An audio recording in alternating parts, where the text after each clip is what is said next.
Shalom. Selamat Paskah. Ada sukacita? Pagi ini kita akan belajar, coba buka Alkitab saudara dalam kitab Roma pasal yang ke-6. Roma pasal yang ke-6 ayat yang ke-5. Melalui ayat ini kita akan mengerti bahwa ketika kita merayakan Paskah itu bukan sekedar ritual orang Kristen.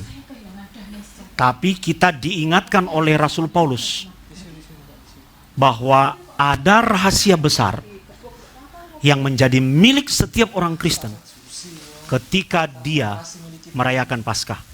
Apa rahasia itu? Rasul Paulus memberikan penjelasan yang sangat singkat di dalam Roma pasal 6 ayat yang ke-5. Mari kita baca sama-sama. 2, 3. Sebab jika kita telah menjadi satu dengan apa yang sama dengan kematiannya, kita juga akan menjadi satu dengan apa yang sama dengan kebangkitannya. Ini rahasia besar saudara yang seharusnya mengingatkan kita bahwa di dalam Kristus, ketika kita melekat di dalam kematiannya di atas kayu salib, apa itu artinya? Penderitaan. Maka di balik penderitaan itu, sesungguhnya kita diingatkan ada kuasa kemenangan yang demikian besar. Sampai Rasul Paulus berkata, siapa yang melekat yang menjadi sama dengan kematiannya, orang itu juga akan mengalami kebangkitan yang sama. Amin. Bukan berarti kita akan mati di salib seperti Kristus. Tapi penjelasan Paulus ini memberitahukan kepada kita bahwa di balik setiap penderitaan dalam hidup, ketika kita merefleksikannya sebagai bagian kita orang Kristen seperti ini ya, dulu Kristus menderita ya. Oke, saya sekarang mengalami itu. Saya percaya Kristus kuat dan saya pun pasti akan kuat karena Kristus mewakilinya bagiku. Nah, orang-orang yang seperti ini saudaraku, yang ternyata akan mengalami kemenangan, bukan kemenangan bangkit dari kematian seperti Kristus yang mati, tidak. Dia mengalami kemenangan dalam segala aspek hidupnya. Kebangkitan. Hari ini kita akan belajar melalui narasi kebangkitan Tuhan Yesus yang terjadi 2000 tahun yang lalu. Apa relevansinya bagi kehidupan kita? Supaya nasihat, pembongkaran rahasia yang dinyatakan oleh Rasul Paulus ini, bahwa kita yang menjadi satu dengan kematiannya juga akan menjadi satu dengan apa yang sama melalui apa? Kebangkitannya. Makanya saya sangat percaya Bapak Ibu, kalau kita pegang ayat ini kuat-kuat, kita akan mampu bertahan di dalam penderitaan apapun. Bulan Januari yang lalu, anak Abuna meninggalkan kita semua, meninggalkan kami. Untung kami itu di dalam Tuhan. Itu loh rahasianya saudara. Kalau tidak, edan. Anda jemaat, penderitaan, mengalami pergumulan, perginya sama siapa? Pendeta. Pendeta mengalami pergumulan, perginya sama siapa? Mau ke jemaat? Ayo, siapa yang sering konseling sama jemaat? Sekarang gantian, saya setengah malam saya bilang, Pak, aku gak bisa turu, kelingan anakku, tolong aku, doakan aku. Coba, Abuna itu pernah 1:30 malam digedor-gedor, saudara. Nah sekarang gantian coba ya, karena Abuna punya pergumulan. Itu kalau nggak kuat-kuat bergantung pada Tuhan, saudara, kami gila. Saya sudah sampai dalam level mata kosong, menatap sesuatu tapi pikiran melayang. Abuna sudah sampai, pendeta loh saudara. Ngerti teologi. Semua nggak ada gunanya, saya beritahu kepada saudara. Yang berguna kebergantungannya pada Tuhan. Nasihat orang nggak mempan, nggak peduli saya. Mata saya itu kosong, pikiran melayang kemana-mana. Rasanya pingin mati. Tapi apa yang menyadarkan? Tuhan. Hanya itu tempat bergantung. Kalau dulu Tuhan kuat menderita, maka saya pun pasti akan mengalami kebangkitan dan kemenangan yang sama di dalam Tuhan. Itulah yang harus memotivasi kita. Amin Bapak Ibu. Haleluya. Jadi kami bisa ketawa hari ini, bisa bertahan. Itu karena Tuhan. Apa yang sama dengan kebangkitannya, penderitaan, kematian saudara. Itu juga akan kita alami apa yang sama dengan apa? Kebangkitannya. Jadi kita harus bangkit. Kata bangkit di dalam Alkitab menjelaskan kebangkitan Yesus dari kubur itu menggunakan kata Inggris rise up. Seperti orang duduk, rise up. Duduk semula terperosok, tidak bisa apa-apa. Rise up, wake up. Seperti orang tidur. Yeay! Abuna itu rindu. Kalau gembalamu bisa mengalami seperti ini, saudara. Impartasi kekuatan yang sama harus ada dalam diri jemaat. Amin. Itu loh saudara, seperti orang tidur, bangun lagi. Bangun loh, jangan tidur. Semangat itu yang harus kita dapat di dalam Paskah itu. Bagaimana caranya? Ada beberapa langkah. Kita belajar dari narasi kebangkitan Tuhan yang dicatat di dalam kitab Matius pasal 28. Tapi sebelum kita baca, saya ingin bertanya, apakah saudara rindu mengalami kuasa kebangkitan Kristus? Amin. Jangan lupa, tidak ada kebangkitan tanpa kematian. Kita tidak harus mati di salib, tidak. No. Mari kita lihat apa yang terjadi pada hari Minggu pertama ketika Yesus bangkit. Matius pasal 28. Kita baca ayat 1 dan ayat 1 sampai ayat yang ke-6 bergantian. Setelah hari Sabat lewat, menjelang menyingsingnya fajar pada hari pertama minggu itu, pergilah Maria Magdalena dan Maria yang lain menengok kubur itu.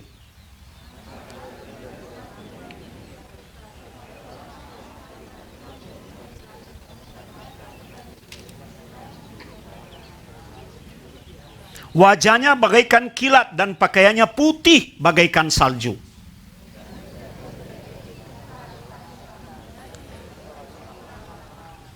Akan tetapi malaikat itu berkata kepada perempuan-perempuan itu, janganlah kamu takut sebab aku tahu kamu mencari Yesus yang disalibkan itu.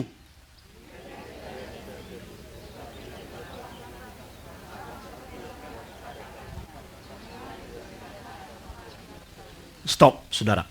Nanti Anda teruskan baca sampai ayat yang ke-10. Lihat kembali ayat yang kedua.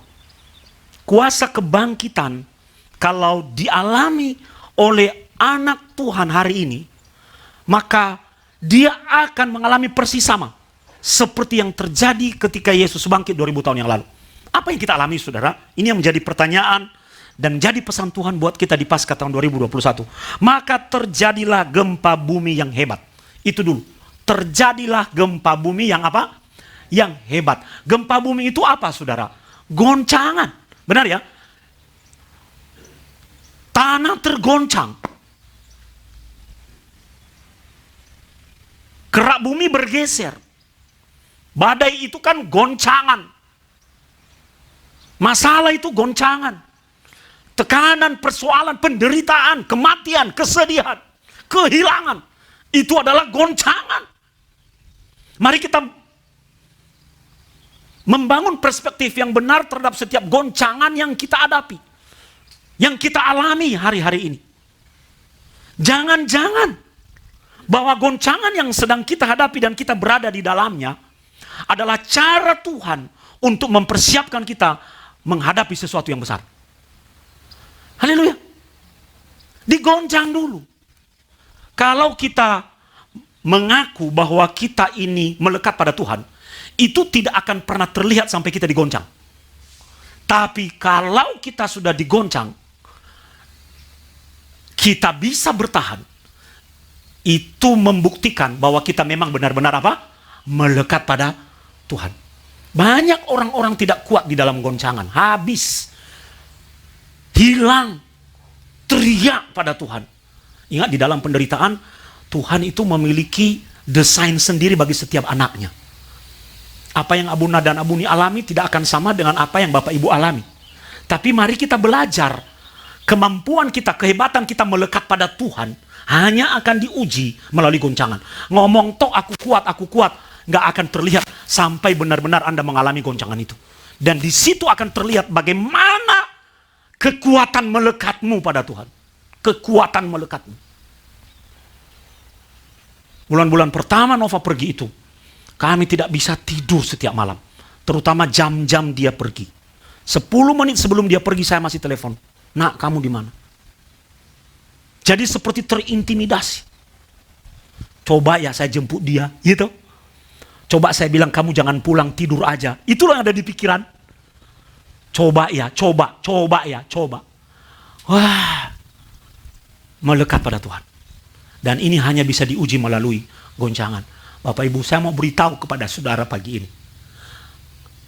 Mungkin Anda sedang mengalami goncangan dalam kehidupan keluargamu, dalam pekerjaan. Jangan takut. Karena di balik goncangan ada kemuliaan yang sedang Tuhan persiapkan. Dan disitulah kekuatan tubuhmu, imanmu akan teruji. Itu yang disebut dengan kuasa kebangkitan Tuhan. Pulang dari gereja ini hari ini, tegakkan kepalamu. Apapun goncanganmu, pahami dalam perspektif yang benar. Haleluya. Bukan lagi sebagai jalan penderitaan karena cilaka, sial, atau nasib, tidak. Tapi itu cara Tuhan untuk membuat kita bergantung kepadanya dan menghadirkan sesuatu yang besar di depan kita. Haleluya. Pahami ini baik-baik. Hal yang kedua, coba lihat. Maka terjadilah gempa bumi yang hebat. Lalu lanjutnya apa? Sebab seorang malaikat Tuhan turun dari langit dan datang ke batu itu. Malaikat Tuhan. Setelah goncangan, sorga terbuka. Malaikat itu berasal dari mana? Dari sorga turun ke bumi. Ini artinya apa? Hal-hal supernatural akan menjadi bagian hidupmu. Hal-hal supernatural. Yang disebut hal supernatural itu mujizat, pertolongan Tuhan, intervensi Tuhan. Kita tidak bisa menjelaskan itu loh saudara. Nggak bisa menjelaskan itu. Kenapa kita bisa kuat? Karena ada kekuatan. Divine power diimpartasikan dalam hati, pikiran kita. Tuhan mengirim orang-orang untuk menolong kita. Sampai dengan hari ini aja kami, wah Tuhan ya. Kadang-kadang dia buat luka tapi dia juga bebat. Ya kalau kita memilih, nggak usah buat luka aja Tuhan. Ya toh, berikan aja yang baik-baik. Nggak bisa saudara. Kami banyak ditopang, ditolong, didoakan, didatangi saudara. Saya mengerti beberapa jemaat mendoakan Abuna walaupun tidak berani kontak Abuna. Iya toh. Itu dari mana? Kekuatan supernatural Tuhan. Maka kalau kita berpegangan pada Tuhan itu, berpegangan loh saudara. Bukan begini, bukan dekat. Pegang. Kekuatan supernatural Tuhan, divine power itu akan mengalir kepadamu. Tanda-tanda ajaib akan terjadi. Ya, tanda-tanda kedahsyatan itu akan terjadi. Apakah Abuna mengalami intimidasi? Juga mengalami saudara. Kadang-kadang saya bilang, ya nggak usah lah ini, yang penting nyawa anakku balik. Buat apa berkat ini? Kalau bisa ganti nyawa anakku aja Tuhan. Pernah loh Abuna mengalami itu. Tapi tidak, rencana Tuhan harus tetap berjalan. Amin. Ya. Malaikat Tuhan hadir di situ. Kenapa? Karena manusia ini butuh peneguhan ilahi. Kehadiran Tuhan dinyatakan di hadapan murid-murid para wanita. Yesus nggak ada di situ. Udah bangkit. Nek manusia yang ngomong nggak sah. Apa iya? Makanya Tuhan sendiri yang membela perkaranya. Makanya jangan terlalu sedih saudara. Jangan terpuruk ketika Anda mengalami penderitaan salib. Karena itulah jalanmu mengalami kebangkitan dari kubur. Tuhan akan meneguhkan dengan hal-hal supernatural. Mengenai apa yang Anda alami. Itu sebabnya kita harus konsisten berada di dalam rel kehidupan rohani kita. Itu bagian yang kedua. Apa bagian yang pertama tadi? Tuhan akan ciptakan goncangan. Yang kedua, dia tidak tinggalkan kita, dia akan menyatakan hal-hal apa? Supernatural. Yang tidak terjelaskan, tetapi terjadi. Itu memberitahu dan meyakinkan kita. Apa poin yang ketiga? Ketika malaikat turun, kita baca lagi. Maka terjadilah gempa bumi yang hebat. Sebab seorang malaikat Tuhan turun dari langit dan datang ke batu itu dan menggulingkannya lalu duduk di atasnya. Datang ke batu, menggulingkannya dan duduk di atasnya. Batu itu apa? Batu kubur. Coba lihat ya, misalnya ini adalah kuburan Tuhan Yesus. Maka di masa itu, seperti Abuna jelaskan hari Jumat Agung yang lalu, bahwa mayat itu ditaruh di atas batu. Setelah dikafani, ditaruh di atas batu, lalu satu tahun dibiarkan sampai daging-dagingnya busuk dan tulang-tulangnya akhirnya menjadi bersih. Lalu tulang-tulang dipindahkan ke dalam kotak batu namanya ossuarium. Nah, gua tempat menaruh orang mati itu ditutup dengan pintu batu yang bulat digulingkan. Kok bisa?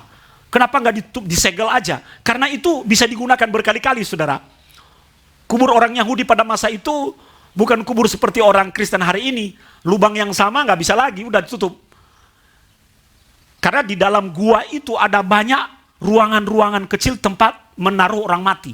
Jadi kalau ada orang mati berikutnya, biasanya gua itu milik keluarga. Ada orang mati berikutnya, batunya digeser, ada orang matinya dimasukkan, ditutup lagi. Demikian seterusnya.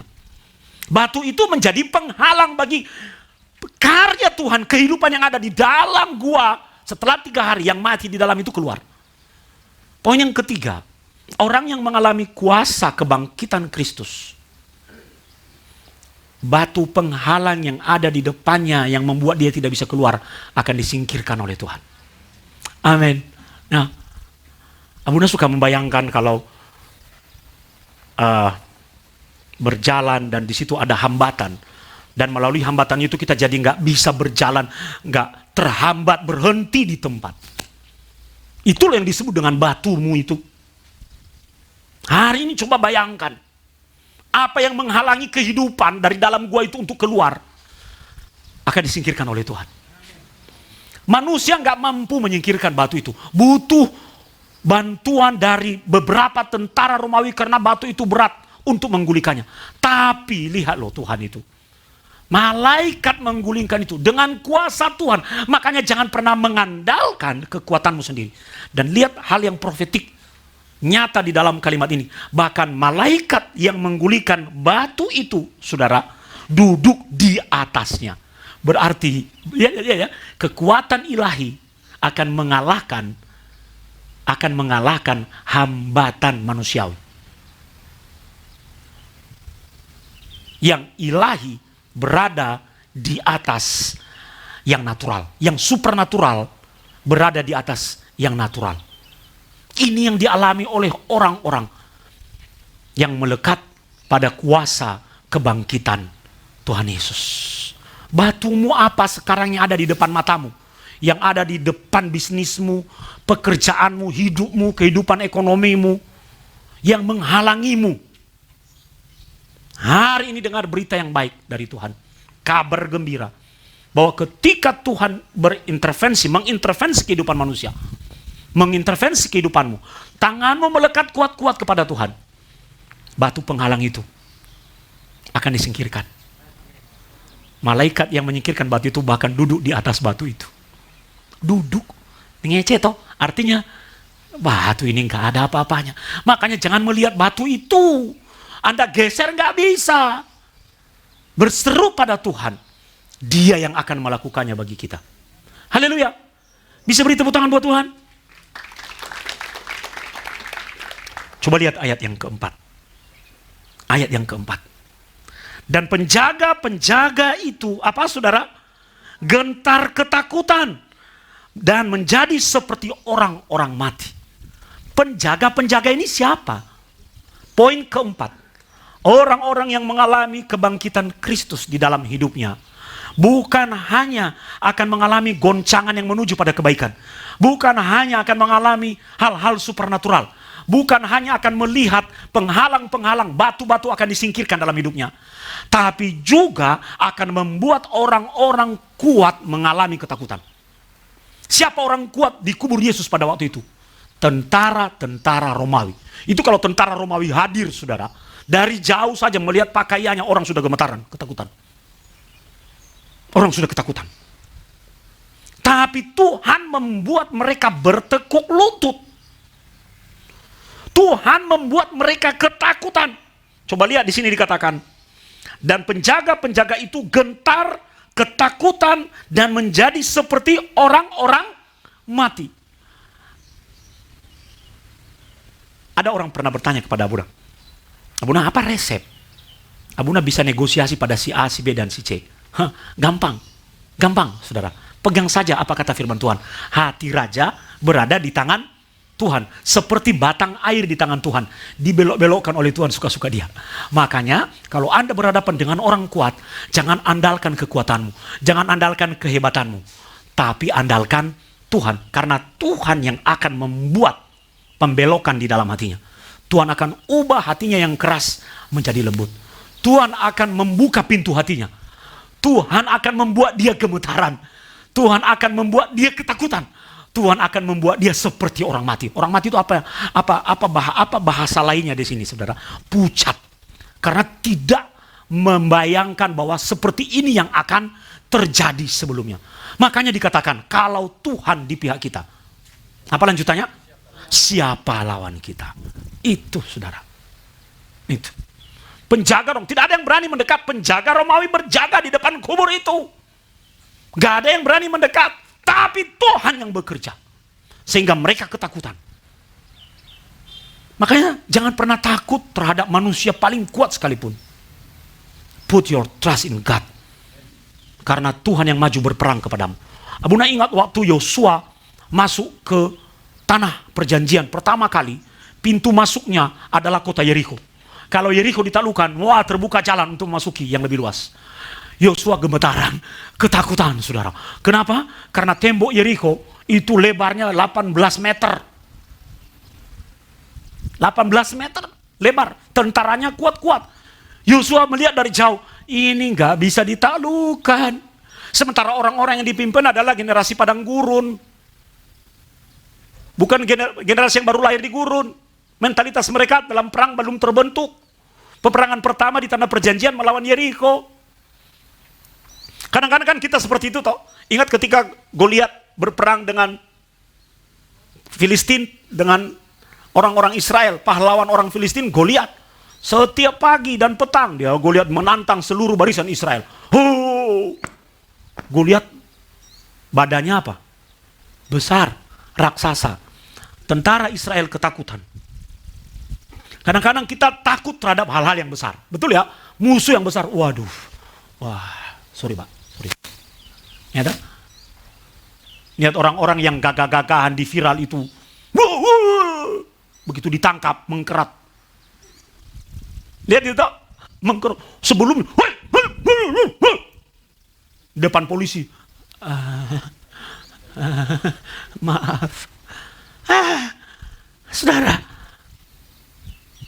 hati raja itu berada di tangan Tuhan. Dibelokkan kemana-mana oleh Tuhan. Makanya kita perlu melekat pada Tuhan.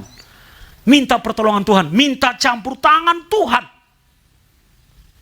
Apa yang terjadi di kota Yeriko? Yosua tidak berdaya. Di atas kertas, Yosua dan tentaranya kalah. Tapi Tuhan berjalan di depan mereka. Tuhan memberikan strategi yang aneh. Kelilingi kota itu satu kali setiap hari selama 6 hari. Diam. Tabut perjanjian ada di depan. Kalian ngikut dari belakang. Dari atas itu saya percaya tentara-tentara Yeriko bilang, wong Israel edan. Katanya mau memerangi kita. Lah kok hanya mengelilingi hari pertama. Hari kedua edan maneh. Hari ketiga akhirnya mereka terbiasa toh. Sampai hari ke-6. Wah. Aneh-aneh aja, katanya hebat. Hari ke-7 Tuhan berkata 7 kali kelilingi tempat itu. Tiba-tiba ada gempa bumi, tembok Yeriko runtuh. Itu loh, kalau Tuhan berperang di depan kita, maju di depan kita. Makanya jangan sikit-sikit andalkan orang hebat, jangan sikit-sikit andalkan pejabat, jangan sikit-sikit andalkan orang yang berkuasa. Jangan, karena dia hanya akan berkuasa selama dia menjabat. Ada masa jabatannya toh. Setelah itu lupa. Lewat. Andalkan Tuhan. Siapapun pejabatnya berada di dalam pengendalian tanganmu. Betul nggak? Anak Tuhan. Ini saudara. Yang dialami oleh orang-orang percaya. Ketika mereka mengalami kuasa kebangkitan Kristus. Lihat. Ayat yang ke-6. Ia tidak ada di sini. Sebab ia telah bangkit. Sama seperti yang telah dikatakannya. Ia telah bangkit Dia tidak ada di sini. Artinya apa? Ini gua kematian, tempat menaruh mayat, dirempah-rempahi, kosong. Nggak ada lagi. Berarti apa yang ada di dalam sudah keluar. Orang yang mengalami kuasa kebangkitan Kristus, saudara, di dalam hidupnya, Tuhan akan bekerja sedemikian rupa, di mana Tuhan akan mengubah setiap kematian di dalam dirinya menjadi kehidupan. Amin. Tuhan akan menghasilkan kehidupan demi kehidupan melalui pekerjaannya. Tuhan akan berkarya. Mungkin Anda sedang mengalami bisnis yang menurun, ada masalah dalam lingkungan pekerjaanmu, dalam hidupmu. Oke, itu bagian dari kematian. Tapi kalau aku melekat pada kuasa kebangkitan Tuhan, maka apa yang semula mati ini akan berubah menjadi apa? Hidup. Tuhan mengubah kematian menjadi kehidupan. 3 hari mati, saudara. 3 hari mati. Sudah. Di hari ketiga terjadi pembalikan keadaan. Bukan kematian yang ada di dalam gua itu, tapi kebangkitan, tapi kehidupan. Revo itu dulu punya satu masalah, penyakit asma. Suatu kali Abuna bawa dia ke Israel, di gua dikubur Yesus. Saya berkata, nak, masuk ke dalam. Masuk ke dalam. Kamu orang nomor pertama, biar nanti yang belakangan bisa keluar masuk. Jadi kamu masuk ke dalam. Doa. Kalau di sini pernah terjadi kematian diubah menjadi kehidupan, maka Tuhan akan lakukan hal yang sama bagimu. Sekarang bergantung pada imanmu.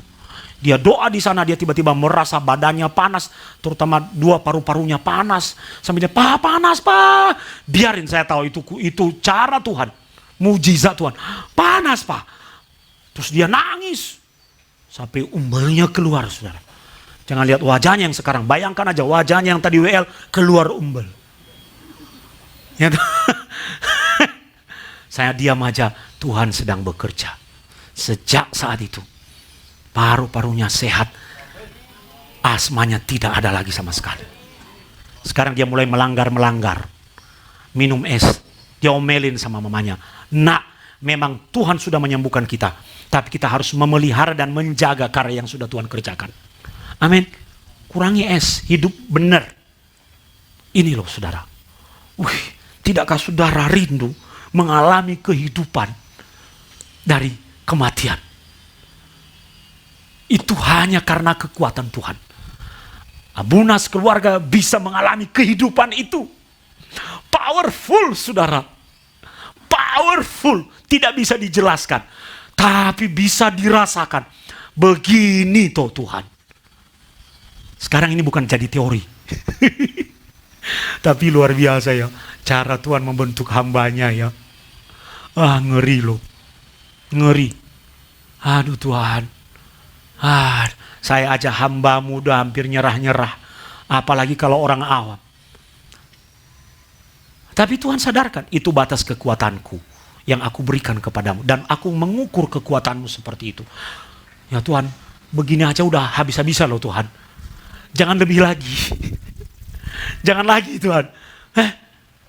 Sutradara paling hebat di dunia itu kan Tuhan. 10 menit lagi terakhir sebelum Nova nyampe di rumah, diangkat oleh Tuhan. Mau apa? Malam itu semua rencana kami berubah.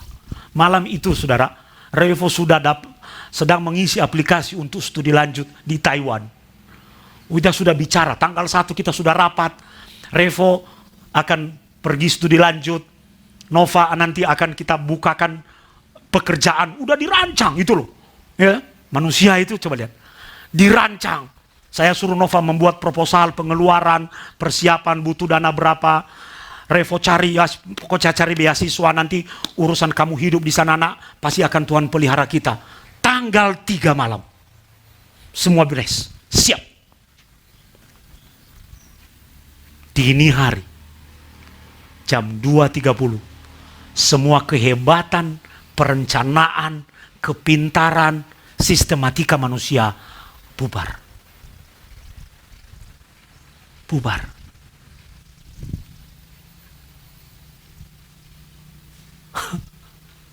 Bubar. Makanya kalau kita melekat pada sutradara yang agung itu, lebih enak hidup kita. Saya tanya Revo, nak, Pi, masih lanjut sekolah nggak? Enggak, Pak. Aku di samping papa dan mama di dalam 1 tahun ini dulu. Dan dia tahu kami terpuruk. Benar, nggak apa, saya korbankan cita-cita saya. Coba, berubah semuanya. Ini masa depan melunak, nggak apa-apa, Pak. Tuhan didik kami. Belajar mengikuti rencana Tuhan. Jangan ngotot, jangan ngoyo. Ada keinginan kita, boleh. Bawa di kaki Tuhan. Tuhan, kalau itu kehendak-Mu bagian kami, pasti banyak jalan. Batu pasti disingkirkan. Tapi kalau bukan, sudah. Di situ saya benar-benar dididik oleh Tuhan. Ya Tuhan, aku yang paling ngerti ini aja Tuhan hajar begini. Ono rencana-rencana lagi. Hidup menjalani apa yang Tuhan tetapkan.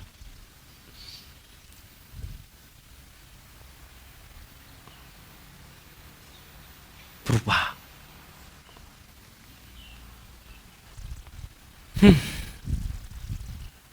Saya ini tahan-tahan gak nangis di depan Anda. Walaupun mata sudah berambang. Karena saya janji Tuhan aku gak mau nangis. Biar Om Himawan aja yang nangis. Ini maaf. Ya, saudara. Yang terakhir. Saudara masih bersama-sama dengan Abuna? Dapat sesuatu dari khotbah pagi ini? Amin ya. Kita gak usah cerita-cerita lagi Yesus bangkit dari kubur. Kita udah tahu itu. Kita sudah tahu Yesus mati di atas kayu salib. Kita udah tahu. Mari kita belajar yang terakhir. Mari lihat tempat ia berbaring. Dan segeralah pergi dan katakanlah kepada murid-muridnya, ayat yang ke-7. Bahwa ia telah bangkit di antara orang mati. Ia mendahului kamu ke Galilea. Di sana kamu akan melihat dia. Sesungguhnya aku telah mengatakannya kepadamu. Oh, anak Tuhan yang mengalami kuasa kebangkitan Kristus itu akan dituntun. Jadi kalau nggak ada rencana gimana dong Abuna? Oh, jangan khawatir saudara. Hidupmu akan dituntun oleh petunjuk ilahi. Siapa yang ngomong begini? Malaikat. Malaikat datang kepada murid-murid. Dia kasih tahu, nih. Tuhan akan kirim orang-orang yang hadir sebagai petunjuk ilahi dalam hidupmu. 1 bulan itu setiap hari Om Himawan ini kirim saya SMS. WA. Panjang lagi WA-nya. Wong tua. Orang WA 1, 2, 3 kalimat. Harus scroll ke bawah lagi. Diulang terus. Awal-awal saya jengkel. Orang lagi nangis. Dikirimin WA begini panjang lagi. Tak lewat-lewatin aja. Lama-lama setiap hari gak bosan-bosannya. Lama-lama saya baca. Ternyata powerful. Jadi setiap datang lagi. Kok hari ini Om Himawan gak ngirim ya? Nama dikirimin dah? Enggak. Kesaksian hidupnya. Akhirnya saya mengerti hari ini. Itu petunjuk ilahi yang datang kepada kami. Tuhan bisa pakai mulut orang, hidup orang, kejadian, alam, lagu, peristiwa, hal-hal tertentu, benda-benda, di mana Tuhan memberikan petunjuk kepadamu untuk bicara, menguatkan hatimu. Haleluya. Murid-murid bingung, iki piye? Mana Tuhan? Mana Tuhan? Mana Tuhan? Jangan-jangan Maya dicuri. Malaikat berkata, ini loh. Hidup yang digerakkan oleh kekuatan supernatural. Kamu akan berjumpa dengan dia. Di mana? Di Galilea. Di utara. Dan murid-murid mengalami perjumpaan itu di sana. Jadi bagaimana kita menjalani hidup? Mari kita menjalani hidup kita dengan petunjuk Tuhan. Itu akan membuat hidup kita jadi tenang. Tidak usah gerusa-gerusu. Karena itu rencana Tuhan. Jadi sekarang kalau ada apa-apa kami berdoa saja. Tuhan iki piye. Ya, nanti pasti ada jalan. Iki piye Tuhan, jalannya piye. Pokoknya masalahnya ini ya, minta hikmat dan petunjuk Tuhan. Wah, nanti terjadi, saudara. Nanti terjadi. Itu. Saudara diberkati?